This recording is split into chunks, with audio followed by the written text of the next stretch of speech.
Larry, first things first, how did the idea for Morgan McClure Motorsports first come about? Were you already racing up at Lonesome Pine in Coburn or maybe there in Kingsport? But how did that start? Hadn't been involved in any kind of racing except being a NASCAR race fan. And I'd bought a Chevy dealership in Coburn, Virginia, and right up from Lonesome Pine Speedway. And Connie Saylor, who was a driver for G.C. Spencer when he was racing at that time, was selling tires over in the coal fields, and he stopped by and said G.C. wants to sell his number 4 race team in Western Cup. So we thought about it and then made an appointment, went over and saw G.C. and bought one car and 2 or 3 motors and a trailer and just some parts and pieces that he had. So and he agreed to stay with us and kind of help us. So we were just doing it to have fun. I mean, initially we'd been to an ARCA race and enjoyed it, enjoyed being in the garage area. And so we just started doing that. And then fun, we decided we wanted to have a little more success. So we bought a couple of new cars from Mike Laughlin, and we hired Tony Glover, and we started.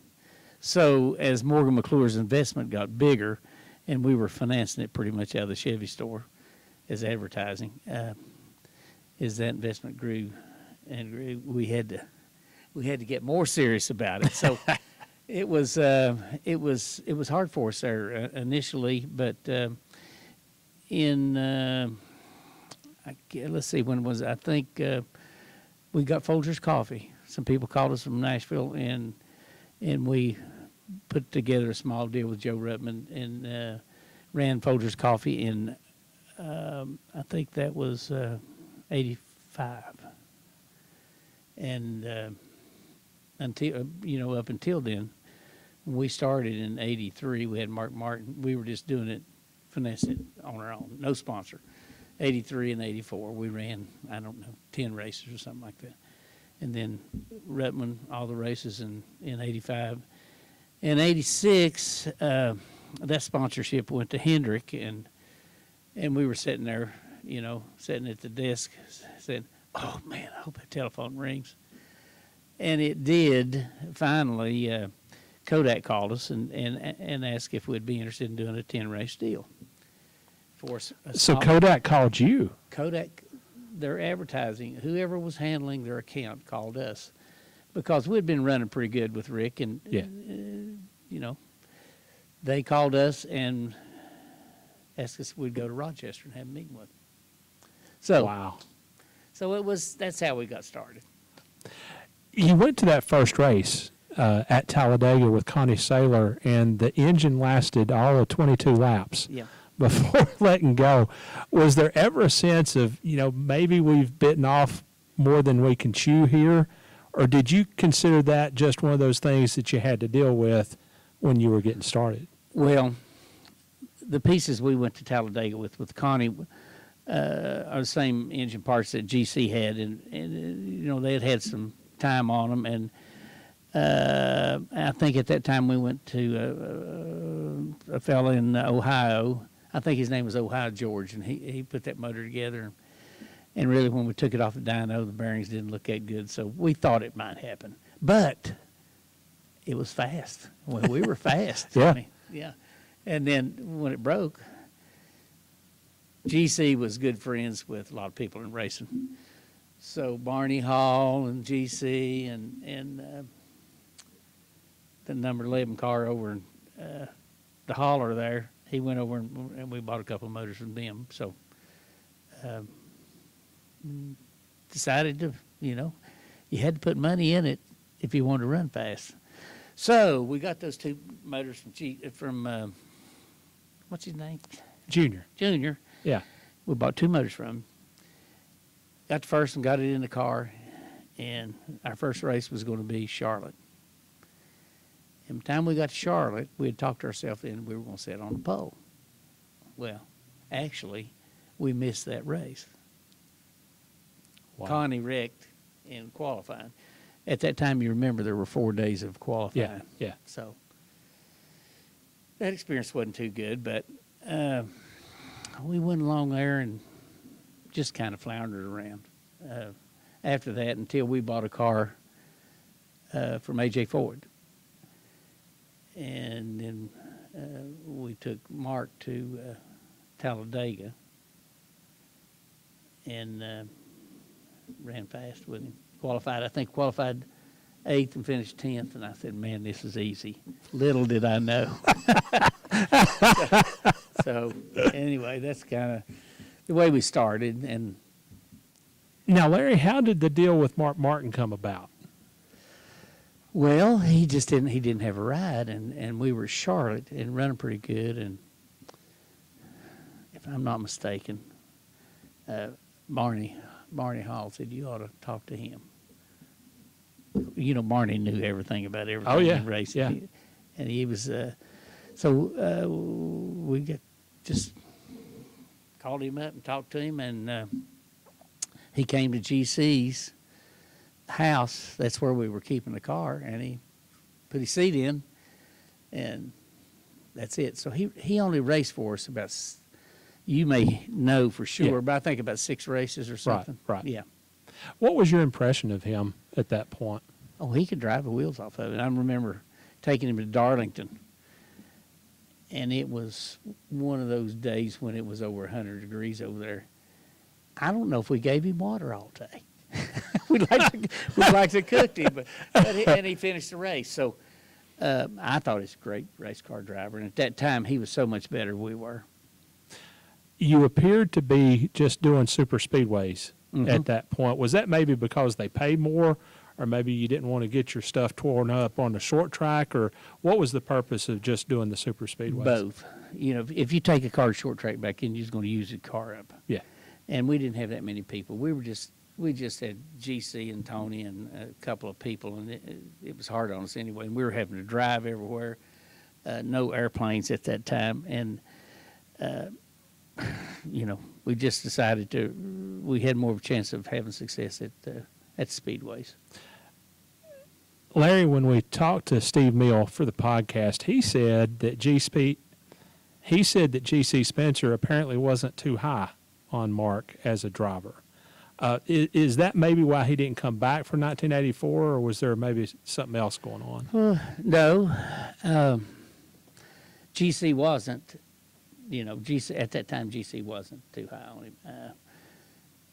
He didn't know if he was tough enough, and I said, "Damn, go on, GC. We like killed him over Darlington." But anyway, GC was from old school, and he looked at things like him, like he did it, and they'd race all night and drive all night and race all day. So, but he was a tough guy, and he was a tough guy to get close to, especially since him being a driver. Yeah. So, it just never did work out. Now, I have to ask, Okay. was there a point where you looked at Mark and the success that he was having, and, you know, if we maybe hung up onto him just a little bit longer? Well, I don't. It would take him more than that. He was a good race car driver, and he had a lot more. Listen, I didn't have any experience. Yeah. Tony had some experience, and it would have taken us a while to be successful. And you know, for about 4 or 5 years there, we worked really hard and got our team up to par. Never having won a race, we didn't know for sure if we were up to par or not. You know, so we went through several drivers, and we had Rick Wilson almost up to where, I mean, he was really running good. I think when he decided to leave us, and I think that was in end of '88, we were like top 10 in points. And he was just on the edge of being successful. And then when he left, he kind of threw himself to the wolves, and then he had to fight that fight himself. But Mark would have, you know, if he would have stayed with us, and he said, well, I'm sure when he looked at us, he didn't know if we could be successful. So not only me, but it takes, you know, he would have to want to drive for us, and that's kind of that was important to me, having somebody that wanted to drive for us. Okay. the team started out in 1984 with Lenny Pond, but then got Tommy Ellis on board pretty quickly. Was it hard swapping out drivers like that, or were you pretty much just looking for the right combination at that point? Well, I'm sure it was maybe I could have handled things a little bit better, but at that time I was just looking for some magic. Yeah. And Lenny had been around quite a bit, and we went to a couple of fast racetracks, and we thought we might put somebody in there younger that was more aggressive and could give us success quicker, and that's why we put Tommy in, and man, he was a tough guy. He knew what he wanted for sure, but he was a little bit hard to get along with, but other than that, he was a good driver. Well, I still talk to him. Okay, so I got to watch what I say. No, let me tell you a story about Tommy. Well, see, it's funny you say that, because my next question is this. It seems like anybody who ever worked with or raced against Tommy Ellis has a story about him. Yeah. What's your best Tommy Ellis story? After we had let Tommy go, he was in Michigan. We went to Michigan to race, and he was racing an ARCA car in Michigan. And I went up, stood in front of his car, and he always had a guy with him. This is personal guy, and I can't remember his name. I think he's since passed, but Tommy was practicing, and I spoke, and he didn't speak to me, and he was over at his race car, and he walked over there, and he said, here, take my wallet. It's got all my friends in it. And turned around and got back in his race car. Never did speak to me. But since then, we talk about stuff, You mentioned Folgers Coffee. Yep. Came on board as a sponsor in 1985. How big a deal was it to Morgan McClure Motorsports to have at least a little backing to help make ends meet? Oh, it was a big deal. It kept us going. We probably couldn't have done it without them. And it wasn't a great big deal, but at that time we were small, so it didn't take a lot.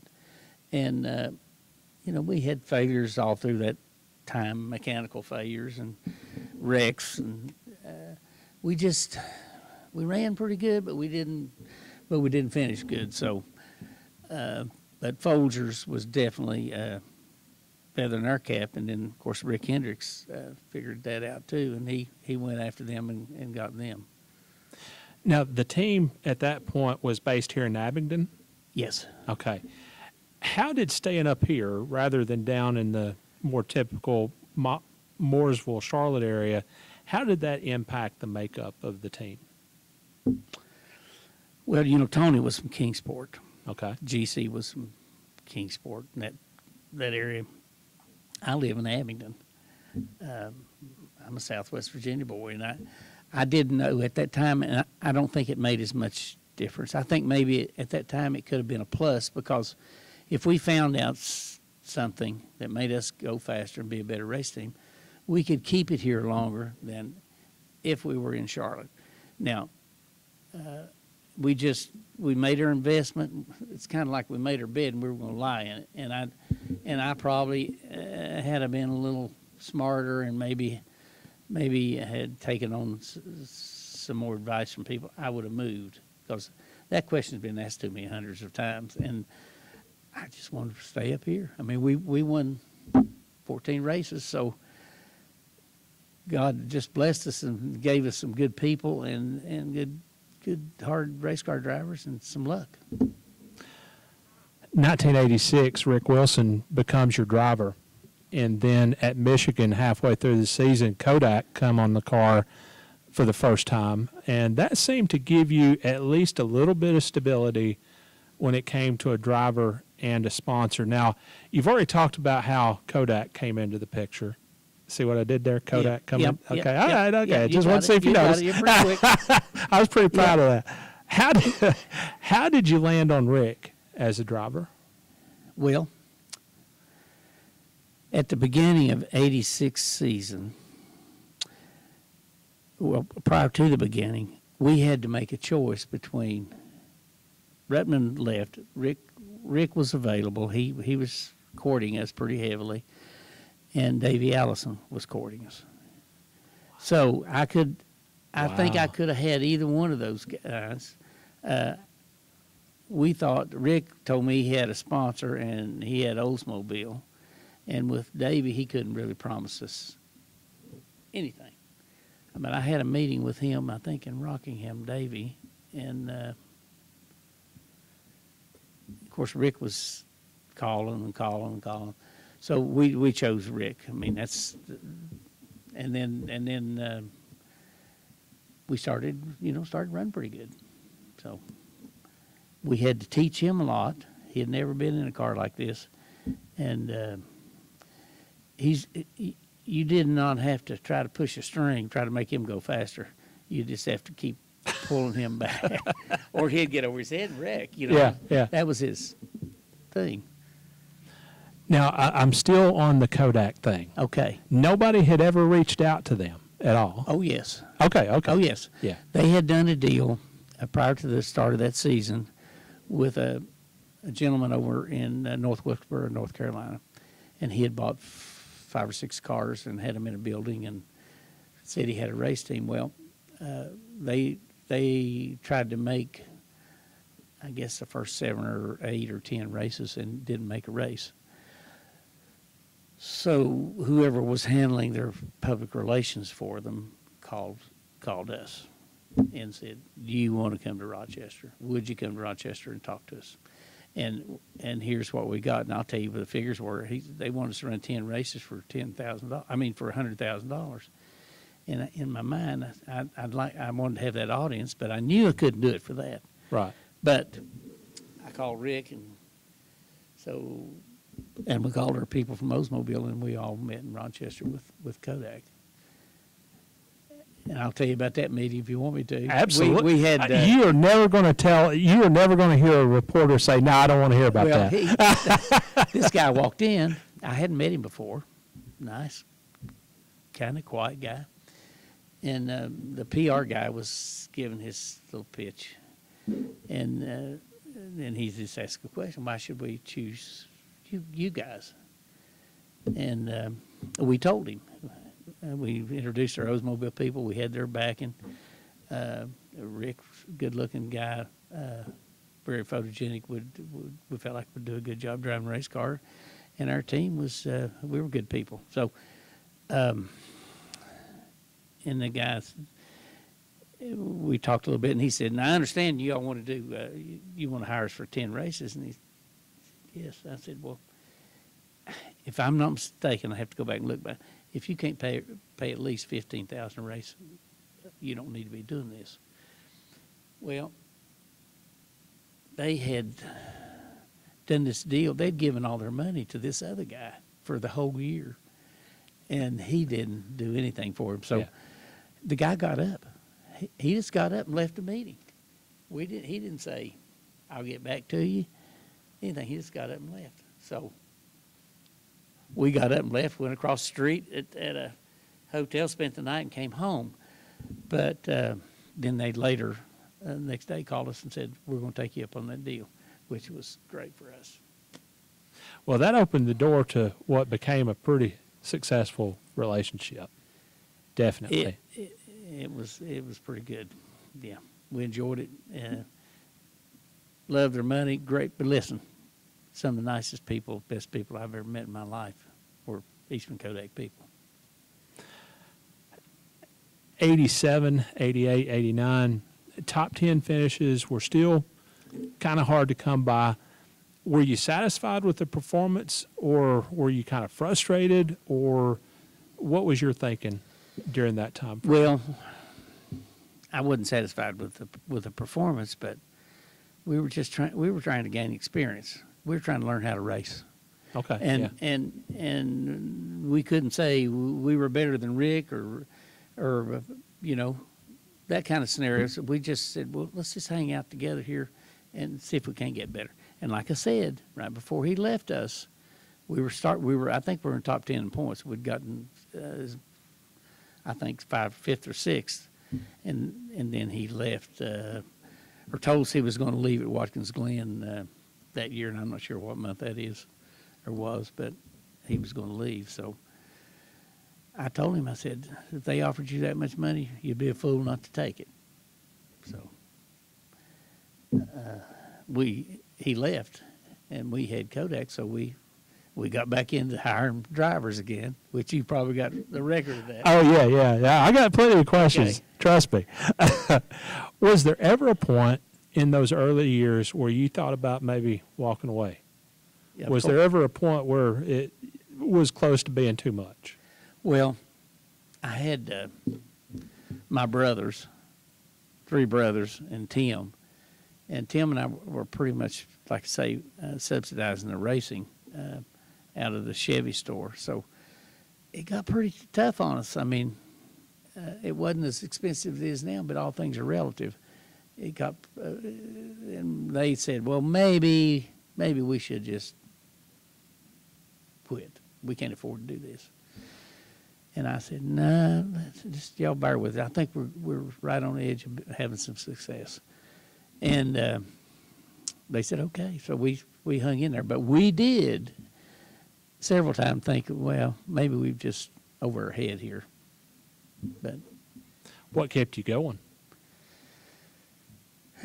Just not wanting to quit? No, not wanting to quit. I don't like to get beat at anything. I don't, everybody, if you're a competitor, you want to, you not only want to beat somebody at that race, but you want to stay in business. So we did.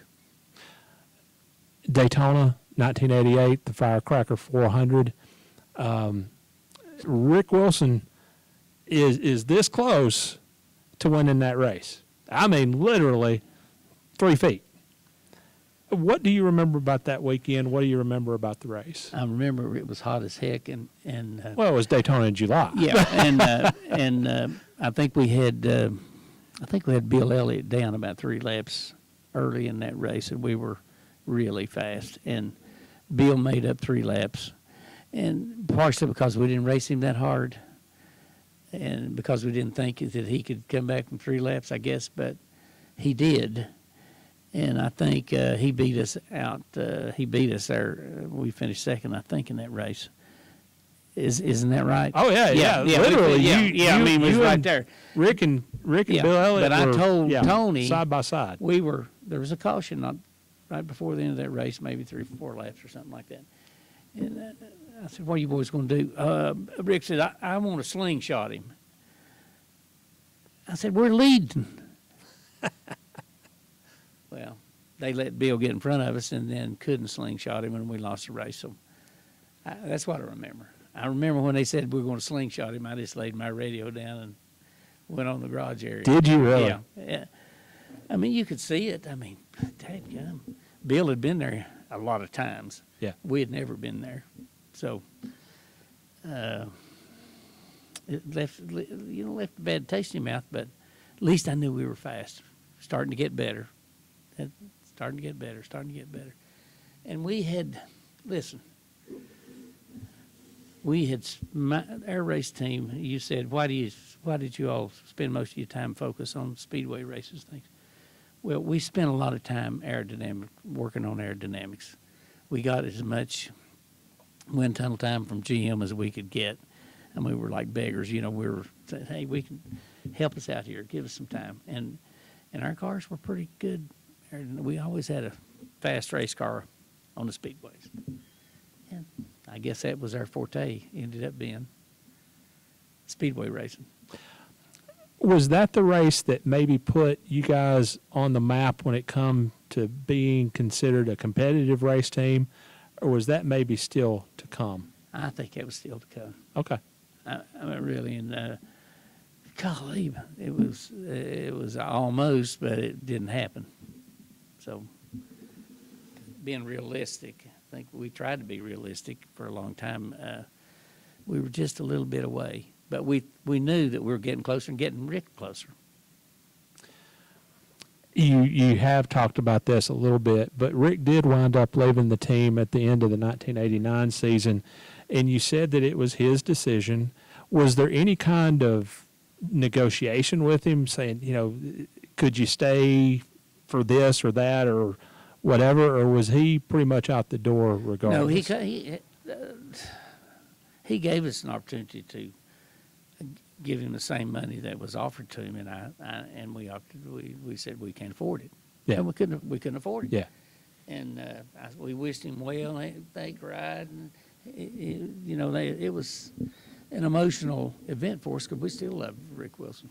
But he chose to leave, and we tried to help him after that. And there's a big deal about racing. Is a driver and a crew chief working together. That's a big deal. Being able to communicate and read each other's minds and things like that. And he and Tony were kind of like that, I think, when he left. But he left, and we were on the search again.